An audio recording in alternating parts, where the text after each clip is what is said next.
Hello everybody and welcome to yet another Dota 2 unboxing. Finally, we have the winter update out for Dota 2 featuring a lot of changes to the game and the gameplay mechanics, as well as introducing our lovely little bard frog friend.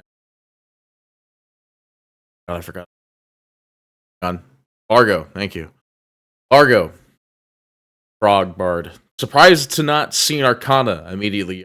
Character is not exactly a foreign concept. Arcana get. Anyway, Chad, let's get into our first set of the chests. As you see here, our usual standard of double of the baseline of the amount of sets. There are 12 total sets in this, as well as 4 rare sets of quality. Let's go into our first one here. That's a Pudge in the Stitches model that we have for Pudge, because I double-checked it beforehand. I'm like, I don't remember Pudge being so small. This is a more meat version of Pudge that still sticks to Pudge's micro form as Stitches.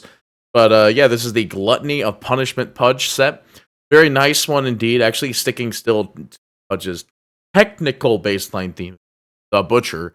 And now he is quite literally, once again, the Butcher, but as Stitch's version of himself. Next, we have Shadow Fiend's Lord of the Sundered Souls. I remember upvoting this set during the vote period of time. The reason I like this set is because it still has the good, baseline color scheme of current Shadow Fiend, while still giving him this nice new look. He technically was something of a little royalty. Came to his word. Big fan of the Shadow Fiend set, though, and now that they just separated Shadow Fiend and all the other stuff,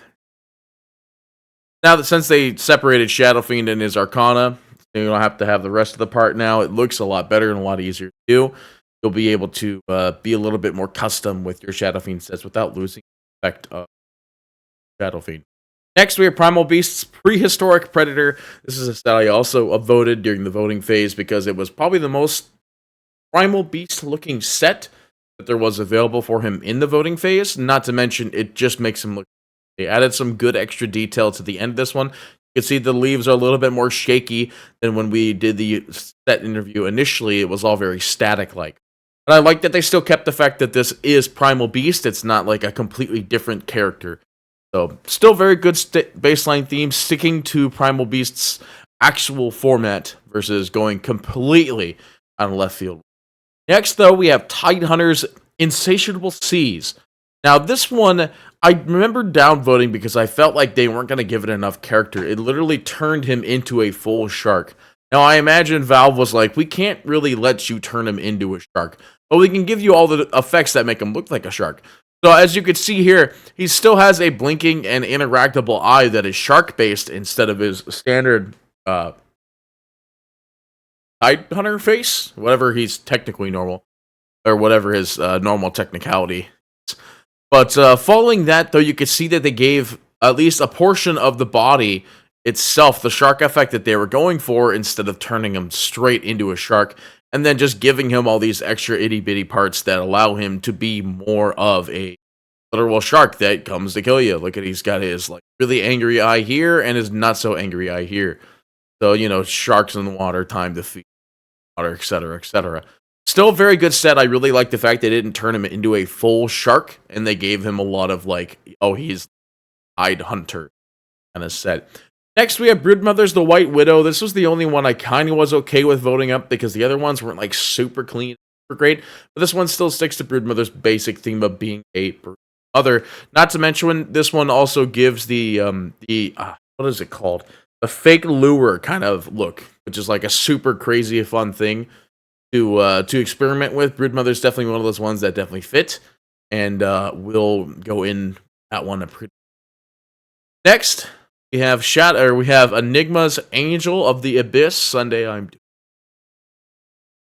We have Enigma's Angel of the Abyss. This one turns him into more of quite the literal abyss type creature that allows him to sort of take a new form. I'm not really a big fan of this one in particular. This one very feels like the Bane set that we had a long time ago. That kind of looks more Bane-like because of these extra hands, but go to the Eidolons, and the Eidolons was the big thing. I remember upvoting it strictly because the Eidolons were hands. Super cool little Eidolons. Super cool Eidolons. I probably will not use them. I still use the eyeballs that are the immortal eyeballs. Big fan of those ones.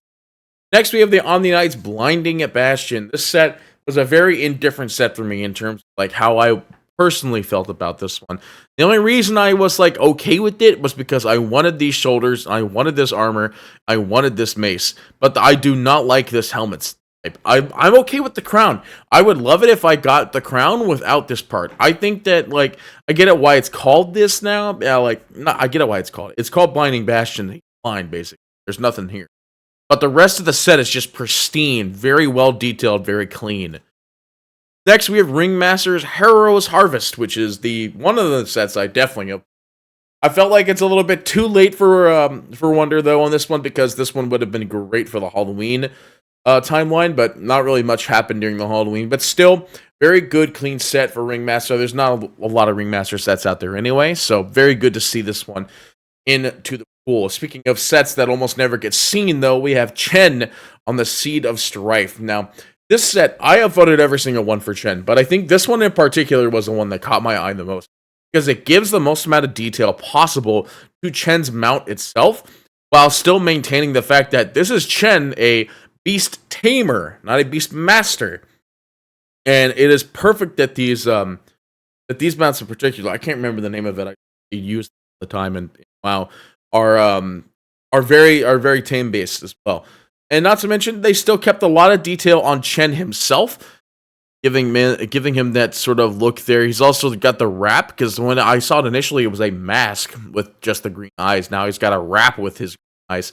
And I really, really love this helmet, the helmet part of Chen's outfit. This whole thing is perfect. I'm surprised this made it into a standard piece. Next, we have Marcy's Laurels of the Dawn Star. Now, this one I also upvoted because it just seems like it's more closer to a Marcy set. And if you remember the Dota 2 anime that we had earlier as well, Marcy at some point in time was empowered by various things during the anime itself. Big spoilerinos. Sorry, it's been out for a couple of years, guys. But anyway, this one gives her that more godlike set that kind of more attunes to her lore-based fiction.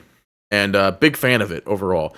But next, the number one set I'm the biggest fan of is the Techies Sod Burstin' Saboteurs, which is the set that I mega upvoted because, I mean, let's be honest at this point, Valve is going further and further away from maintaining the theme of a character. Past, a theme of the character was supposed to be the big thing. And now we're kind of in this point where it doesn't really matter anymore. So when I saw this set initially, I slammed the upvote like no tomorrow. Now the only problem is that it looks like the proximity mines are exactly the same. So not super ideal, but at the same time you can see that they have a nice little version of the boombox, and then they have a nice little sign. But the prox mines still look exactly the same. Overall, though, I like the set, and I'm very happy to see it. Next, we have Monkey King's Sins of the Simian Sovereign. Wow, try saying that one 20 times fast. This set in particular, when I upvoted it initially, was a super big one that I was a big fan of right off the get-go. I thought that this was going to be a rare or at least a mortal quality type set because it changes Monkey King's whole entire personality to be a more simian like a creature instead of a Sun Wukong monkey. I like the set overall. It still keeps to his baseline theme. He is the Monkey King, and he looks like a mad king. Now we get into the first set of the rares, Silencer's Worship of the Whispered Wing. This is a set that I was a very big fan of. I like that he still keeps the arm thing as well, because there was one point in time where he wasn't going to keep the arm, but now you can see he has an extra arm here, which now occupies as his silencing while maintaining still he has an arm here. But it looks like it's also part of the armor. You can't really tell where it's at there. It looks like it's underneath the shoulder, while his other arm, his actual arm, is occupying this crypt-like shield, which I'm a very big fan of. Silencer's gotten a lot of good sets in the past couple of years, and this one is additionally a very good set all through. Following that, we have Centaur Warrunner's Cunning Counterfeit. It literally turns him into a courier with an Aghanim Scepter. I downloaded it because it doesn't seem like it's very much Centaur Warrunner's theme, but Blizzard doesn't really seem to care anymore. Following that, though, we have Morphling's Fluid Frenzy, which is a set that I severely upvoted because it's very hard to make sets for Morphling, as well as you can see on the right side of this one, the tiny set that is also a really amazing set. As you can see, I already took a peek at the Form 4, but if we look at Form 1, the Form 1's not really the greatest.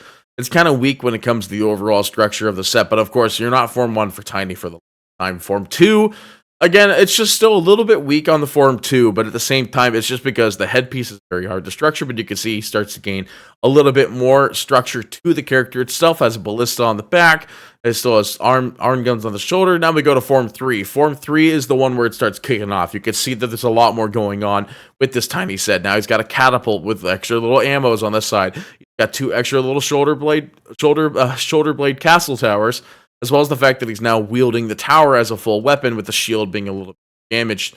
And finally, into Form 3, as you see, he is a full-on Castle Kingdom with a full-on chair set and ready to be autopiloted, with a couple of explosive barrels on the back and a cannon following suit.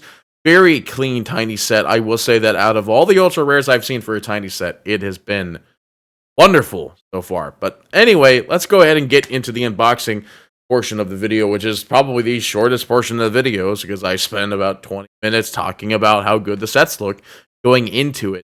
And at the end of the day, there's still a couple sets that we're waiting for to see show up on the market, but the problem is there's just I'm waiting for the OD set. I'm waiting for that OD set that's been in like the universe of the unboxing for like eons and eons, and Valve just does not really seem to go for that one. And despite the fact that like it still fits Outworld Devourer's theme, all these other ones don't really seem to fit OD's all the theme of the current sets anymore. I mean, Silencer is probably the closest one to actually being on par. But if you look at the Centaur War Runner run, he's literally like that one. You look at Pudge, he's literally Stitches. He's the Butcher. People are just making fun of Blizzard by putting in these sets that look vaguely like the original version of the sets, which is why Stitches exists in the first place. And yeah, that's basically what we're looking at. But anyway, we're about halfway done with the first set of the boxes. It's looking pretty bleak, as we have yet to see even one single rare show up for the rolls here. Man, it's. I mean, like, I know that Valve is really stretched for money here, but come on, guys, give me at least one thing that I do want out of this. I'm not really a big fan, personally. Like I said, I'm not a big fan of the Centaur. I think I'd be fine with letting that one go, but I won't exactly burn it into extra boxes. That one seems a little much, I would say, to end up burning boxes. 3 left in the first set, though. Once again, no rares, looking pretty bleak here, hopefully. Once again, not getting the Centaur. Okay, so we did get the Silencer, so that's good. I'm okay with the Silencer one. I still would like to figure out what this arm is doing in particular. You can see that it's kind of bleeding under the shoulder pad here, so hopefully they try to fix that later. But, knowing Valve, likely not. Going into the last set of boxes here, the last one in the whole entire set, one of the Collector's Cash roll box. Maybe we get the second rare. Okay. Let's go into the second set, though. We have another set going into this one. It says 16 sets, including Centaur, War Runner, Silencer, Tiny, and more. I like the and more part because it didn't include the Morphling in the statement. The Morphling set is probably one of the best ones I've seen in a hot minute, because Morphling does not actually get a lot of good sets. It is a very clean Silencer. I'm very happy to get that one as part of the repertoire. Now, of course, as you guys may know, I don't really play Dota anymore, but at the same time, there's still a lot of things that I want to support in the Dota universe, and that is the people that make these sets. But of course, if you ever want to go and support the people that make these sets firsthand, you're more than welcome to find them in the Dota 2 workshop and upvote any of their other sets throughout the whole entire process of the workshop creation. I used to host a series called Workshop Weekly, and I used to do it every week, and it got really tiring after a while. There's a lot of sets that went up, and then after doing it for so many times, a lot of them just disappeared. But now Valve is hosting this Call to Arms deal, and they do the in-game version of Dota 2 boxes. So yeah, not terribly surprised about that Valve